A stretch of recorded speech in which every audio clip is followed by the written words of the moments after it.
जय हिंद दोस्तों, मेरा नाम अनुज है। अध्ययन विद अनुज ऑफिशियल चैनल पर आप सभी लोगों का स्वागत है। दोस्तों, आज के वीडियो में आपके लिए फिर से 20 अति महत्वपूर्ण जीके के प्रश्न लेकर के हाजिर हूं। ये बहुत ही महत्वपूर्ण प्रश्न है, ध्यान से देखिएगा। आइए शुरू करते हैं। पहला प्रश्न है, डूरंड कप किस खेल से संबंधित है? दोस्तों, डूरंड कप फुटबॉल से संबंधित है। ऑप्शन आपका बी वाला सही होगा। पहली डूरंड कप फुटबॉल प्रतियोगिता भारत में 1888 में आयोजित की गई थी। यह भारत से ही संबंधित है। इसका आयोजन शिमला में हुआ था, जिसमें दर्शकों को निःशुल्क एंट्री थी। लोगों ने फ्री में मैच एंजॉय किया था। सिंधु घाटी के लोग विश्वास करते थे। दोस्तों, सिंधु घाटी के लोग मात्र शक्ति में विश्वास करते थे। मोहनजोदड़ो से एक नारी की मूर्ति प्राप्त हुई है, जिससे यह अनुमान लगाया जा सकता है या कहा जा सकता है कि सिंधु घाटी की सभ्यता के लोग मात्र शक्ति की आराधना करते थे। वैदिक युग में प्राचीन लोकप्रिय शासन प्रणाली कौन सी थी? आप लोग जानते हैं कि वैदिक काल में राजा का पद अनुवांशिक हो गया था, किंतु फिर भी कबीले की एक आम सभा हुआ करती थी, जिसे समिति कहते थे। इसी समिति में ही राजा का चयन किया जाता था, चुनाव किया जाता था। तो इस तरह से यह गणतंत्र शासन प्रणाली के अंतर्गत आती थी। ऑप्शन सी वाला सही होगा। भागवत धर्म के प्रवर्तक कौन थे? भागवत धर्म के प्रवर्तक श्री कृष्ण थे।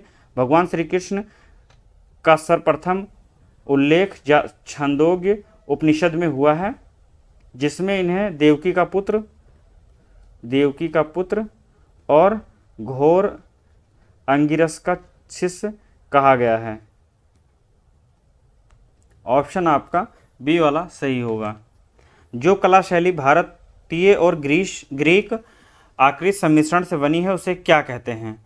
तो भारतीय और ग्रीक शैली की आकृतियों का मिश्रित स्वरूप गांधार कला शैली है। ऑप्शन आपका सी वाला सही होगा। गांधार कला का सर्वाधिक विकास कनिष्क के शासनकाल में हुआ था, जो कि कुषाण वंश के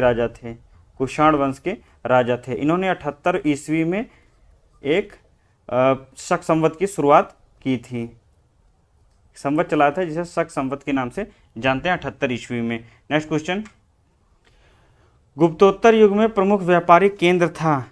दोस्तों, गुप्तोत्तर युग में कन्नौज, जो कि उत्तर प्रदेश में गंगा नदी के किनारे बसा हुआ एक शहर है, वहाँ व्यापारिक केंद्र हुआ करता था। यह सम्राट हर्ष की राजधानी हुआ करती थी।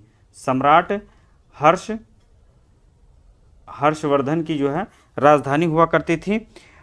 उत्तर आपका ए वाला सही होगा। गुप्तोत्तर युग में कन्नौज एक प्रमुख व्यापारिक केंद्र हुआ करता था। पृथ्वीराज रासो के रचनाकार कौन है? तो पृथ्वीराज रासो के रचनाकार दोस्तों चंद्रवरदाई हैं। ऑप्शन आपका ए वाला सही होगा। चंद्रवरदाई पृथ्वीराज चौहान के दरबारी कवि थे। पृथ्वीराज चौहान के दरबारी कवि थे। इन्होंने 12वीं शताब्दी में पृथ्वीराज रासो की रचना की थी। नेक्स्ट क्वेश्चन पर आते हैं। कश्मीर का शासक जो कश्मीर का अकबर नाम से जाना जाता है, कौन है? तो ऑप्शन दोस्तों आपका डी वाला सही होगा। जैनुल अब्दीन धार्मिक सहिष्णुता के कारण कश्मीर के अकबर कहलाए। इन्होंने हिंदुओं के टूटे मंदिरों का पुनर्निर्माण कराया, गायों का वध निषिद्ध करवाया और जजिया कर हटाया था।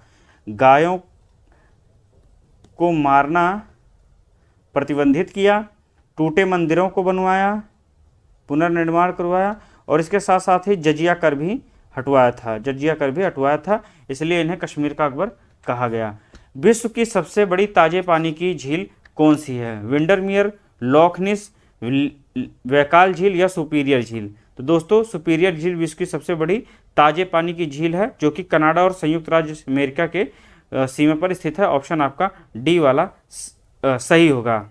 यह कनाडा और संयुक्त राज्य अमेरिका में स्थित है। दोस्तों, इसका क्षेत्रफल 82,130 किलोमीटर है। ऑप्शन आपका डी वाला सही होगा। भारत में ताजे पानी की या मीठे पानी की या ताजे पानी की सबसे बड़ी झील मैंने आपको बताया है पहले भी, वुलर झील है, जो कि कहाँ स्थित है? तो यह जम्मू कश्मीर में स्थित है, जम्मू कश्मीर में। और भारत की सबसे बड़ी झील उड़ीसा में चिल्का झील है, जो खारे पानी की भी सबसे बड़ी झील है। नेक्स्ट क्वेश्चन, दक्षिण अमेरिका का कौन सा नगर है जो अपनी चौड़ी सड़कों के लिए अमेरिका का पेरिस कहलाता है? तो दोस्तों, रियो डी जेनेरो दक्षिण अमेरिका का शहर है, जो कि ब्राज़ील में स्थित है। ब्राज़ील में इसे अमेरिका का पेरिस कहा जाता है। ऑप्शन आपका डी वाला सही होगा। यहाँ पर स्वच्छ, सुंदर और चौड़ी सड़कें हैं, जो अमेरिका की तरह दिखती हैं, इसीलिए अमेरिका का पेरिस का दर्जा दिया गया है। निम्नलिखित में से किस तरह सॉरी, निम्नलिखित में से किस देश में सर्दियों के मौसम में वर्षा होती है? तो भूमध्य सागरीय प्रदेशों में सर्दियों के मौसम में वर्षा होती है।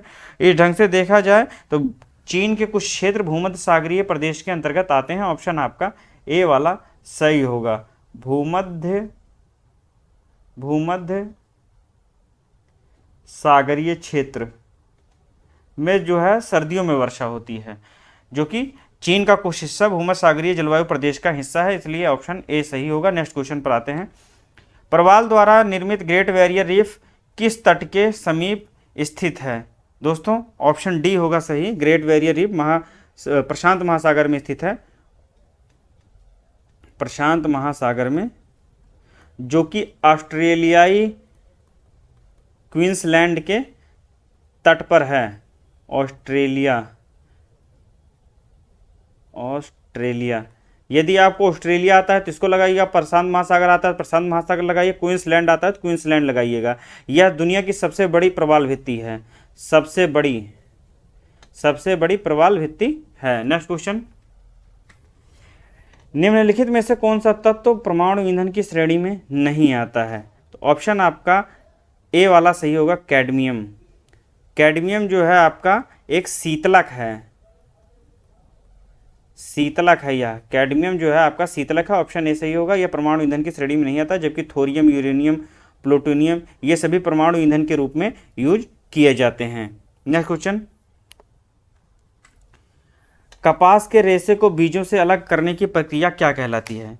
दोस्तों कपास के रेशों को बीजों से अलग करने की प्रक्रिया ओटाई कहलाती है। ऑप्शन आपका ए वाला सही होगा। कपास भारत का एक देशज पौधा है जो कि काली मिट्टी में सर्वाधिक उत्पादित होता है। काली मिट्टी में सर्वाधिक कपास का उत्पादन होता है। कपास से बीजों को कतन या अलग करने की जो प्रक्रिया होती है उसे हम लोग जिनिंग या जो है ओटना कहते हैं। नेक्स्ट क्वेश्चन पर आते हैं दोस्तों। एक क्वेश्चन और पूछा जाता है, सफ़ेद सोना किसे कहते हैं? तो कपास को सफ़ेद सोना के नाम से जाना जाता है। नेक्स्ट क्वेश्चन पर आते हैं। निम्नलिखित में से किससे फूड पॉइजन होने की संभावना अधिक होती है? दोस्तों ऑप्शन इसमें ए वाला सही होगा। सूक्ष्म जीवों द्वारा खराब किए गए भोजन को खाने से हमारे पेट में फूड पॉइजन होने की संभावना सर्वाधिक होती है। नेक्स्ट क्वेश्चन पर आते हैं।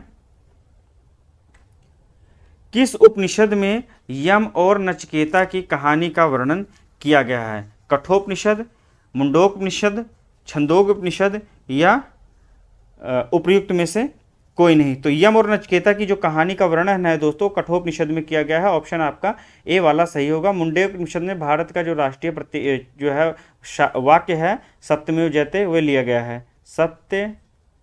सत्यमेव जयते, ये कहाँ से लिया गया है? तो ये मुंडोपनिषद से लिया गया है। ऑप्शन आपका ए वाला सही होगा। छंदोगोपनिषद में जैसा कि मैंने बताया भगवान कृष्ण का पहली बार जो लेख है वह किस में किया गया है? तो छंदोगोपनिषद में, जिसमें इन्हें देवकी का पुत्र और घोर अंगरेश का शिष्य बताया गया है।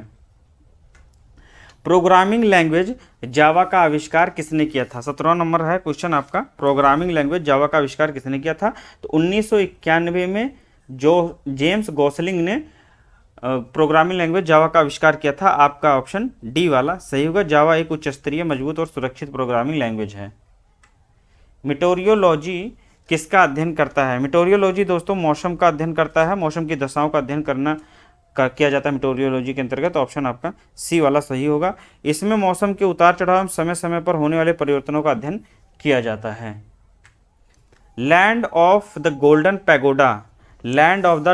पैगोडा किसे कहा जाता है? तो दोस्तों म्यांमार को land of the golden pagoda कहा जाता है। पैगोडा एक विशेष प्रकार का बौद्ध मंदिर होता है जिसमें बौद्ध संतों और अनुयायियों के शरीर अवशेषों को रखा जाता है।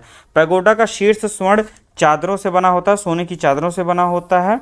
और पैगोडा जो म्यांमार के प्रत्येक कोने में म्यांमार के प्रत्येक कोने में देखने को मिल जाएगा। आपको म्यांमार में हर जगह देखने को मिल जाएगा। इसी खासियत की वजह से इस देश को स्वर्णिम पैगोडा का देश भी कहा जाता है। ऑप्शन आपका ए वाला सही होगा। Land of the golden pagoda is Myanmar. बिल्कुल मंद श्रव्य ध्वनि का तीव्रता स्तर क्या होता है? बिल्कुल मंद ध्वनि का जो तीव्रता स्तर होता है वह 0 डेसिबल होता है। ध्वनि की तीव्रता का मापन डेसिबल में किया जाता है। डेसिबल में ध्वनि की तीव्रता का मापन करते हैं और जो सबसे मंद ध्वनि तीव्रता होती है वह डेसिबल होती है और जो मानव के लिए, मनुष्यों के लिए एक मानक ध्वनि स्तर है तो वह 60 डेसिबल है। 60 डेसिबल तक व्यक्ति सुन सकता है। दोस्तों ये थे आज के 20 क्वेश्चन इस वीडियो में। मुझे आशा है कि यह आपके लिए किसी न किसी तरह से उपयोगी सिद्ध होंगे। आप लोग इसको देख लीजिएगा। यदि किसी तरह का कोई क्वेश्चन है तो आप लोग कमेंट बॉक्स में कमेंट कीजिए। इसी तरह के वीडियोज़ में लेकर के आता रहूँगा। मिलते हैं अगले वीडियो में। जय हिंद।